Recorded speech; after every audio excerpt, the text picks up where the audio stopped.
ಹಾಸನ ಜಿಲ್ಲೆಯಲ್ಲಿ ಕಾಡಾನೆಗಳ ಉಪಟಳ ದಿನೇ ದಿನೇ ಹೆಚ್ಚಾಗ್ತಾ ಇದೆ. ಆಲೂರು ತಾಲೂಕಿನ ಅಬ್ಬನ ಗ್ರಾಮಕ್ಕೆ ಈಗ ಈ ಕಾಡಾನೆ ನುಗ್ಗಿದೆ. ಹಾಸನ ಜಿಲ್ಲೆಯಲ್ಲಿ ಕಾಡಾನೆಗಳ ಉಪಟಳ ಪ್ರತಿದಿನ ಹೆಚ್ಚಾಗ್ತಾ ಇದೆ. ಜನ ಆತಂಕದಿಂದ ಭಯದಿಂದ ದಿನ ದೂಡುವಂತ ಪರಿಸ್ಥಿತಿ. ಶಾರ್ಪ್ ಶೂಟರ್ ವೆಂಕಟೇಶನ್ನ ಕೊಂದಿದ್ದಂತ ಆನೆ ಭೀಮಾ ಗ್ರಾಮದ ಒಳಗೆ ಪದೇ ಪದೇ ಭೀಮಾ ಎಂಟ್ರಿಯನ್ನ ಕೊಡ್ತಾ ಇದ್ದಾನೆ. ಊರಿನೊಳಗೆ ಹೆಚ್ಚಾಗಿ ಓಡಾಡ್ತಾ ಇದ್ದಾನೆ. ಹಾಗಾಗಿ ಆತಂಕ ಸರ್ವೇ ಸಾಮಾನ್ಯವಾಗಿ ಕಾಡ್ತಾ ಇದೆ. ಮುಖ್ಯ ರಸ್ತೆಯಲ್ಲೇ ನಡೆದು ಹೋಗ್ತಾ ಇರುವಂತ ದೃಶ್ಯ ಸೆರೆಯಾಗಿದೆ.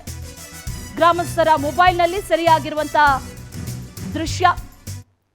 ಗಜಗಾಂಭೀರ್ಯದಿಂದ ಭೀಮಾ ನಡೆದುಕೊಂಡು ಹೋಗ್ತಾ ಇರುವಂತ ದೃಶ್ಯವನ್ನ ಗಮನಿಸ್ತಾ ಇದ್ದೀವಿ.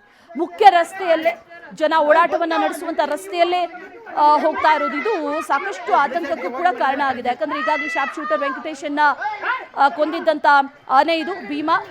ಹಾಸನ ಜಿಲ್ಲೆಯಲ್ಲಿ ಇತ್ತೀಚೆಗೆ ಕಾಡಾನೆಗಳ ಉಪಟಳ ಹೆಚ್ಚಾಗ್ತಾ ಇದೆ. ಆಲೂರು ತಾಲೂಕಿನ ಅಬ್ಬನ ಗ್ರಾಮಕ್ಕೆ ಈಗ ಭೀಮಾ ನುಗ್ಗಿದ್ದಾನೆ ಅನ್ನುವಂಥ ಮಾಹಿತಿ. ಒಂದು ರೀತಿ ಗಜಗಾಂಭೀರ್ಯದ ನಡೆಯಿಂದ ರಸ್ತೆಯಲ್ಲಿ ಮುಖ್ಯ ರಸ್ತೆಯಲ್ಲಿ ನಡ್ಕೊಂಡು ಹೋಗ್ತಾ ಇರೋದನ್ನ ನಾವು ಗಮನಿಸ್ತಾ ಇದ್ದೀವಿ. ಮೊಬೈಲ್ನಲ್ಲಿ ಸರಿಯಾಗಿರುವಂಥ ದೃಶ್ಯ ಇದು.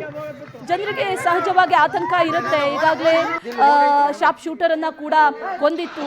ಇನ್ನು ನಮ್ಮಗಳ ಕಥೆ ಏನು ಅನ್ನುವಂಥ ಪ್ರಶ್ನೆಯೂ ಕೂಡ ಸಾಮಾನ್ಯವಾಗಿ ಕಾಡುತ್ತೆ. ಮುಖ್ಯ ರಸ್ತೆಯಲ್ಲಿ ನಡೆದುಕೊಂಡು ಹೋಗ್ತಾ ಇರೋದ್ರಿಂದ ಅಲ್ಲಿ ಜನರು ಕೂಡ ಓಡಾಡೋದಕ್ಕೆ ಸಾಕಷ್ಟು ಆತಂಕದಿಂದ ಇದ್ದಾರೆ. ಭಯಭೀತರಾಗಿ ಓಡಾಡುವಂಥ ಪರಿಸ್ಥಿತಿ ಎಲ್ಲಿ ಬಂದ್ಬಿಡುತ್ತೋ, ಯಾವ ರಸ್ತೆಯಲ್ಲಿ ಬಂದ್ಬಿಡುತ್ತೋ, ಮೇನ್ ರೋಡಲ್ಲೇ ನಡ್ಕೊಂಡು ಹೋಗ್ತಾ ಇದೆ ಅಂತಂದರೆ ಇನ್ನು ನಾವುಗಳು ಓಡಾಡೋದು ಹೇಗೆ ಅನ್ನುವಂಥ ಪ್ರಶ್ನೆ ಅಲ್ಲಿರುವಂಥ ಗ್ರಾಮಸ್ಥರಿಗೆ ಈಗ ಕಾಡ್ತಾ ಇದೆ.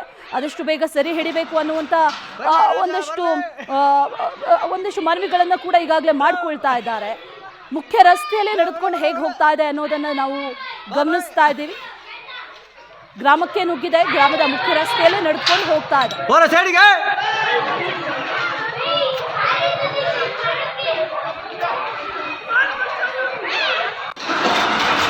ಬರ್ಲೇ ರಾಜ ಬರ್ಲೇ. ಹಲೋ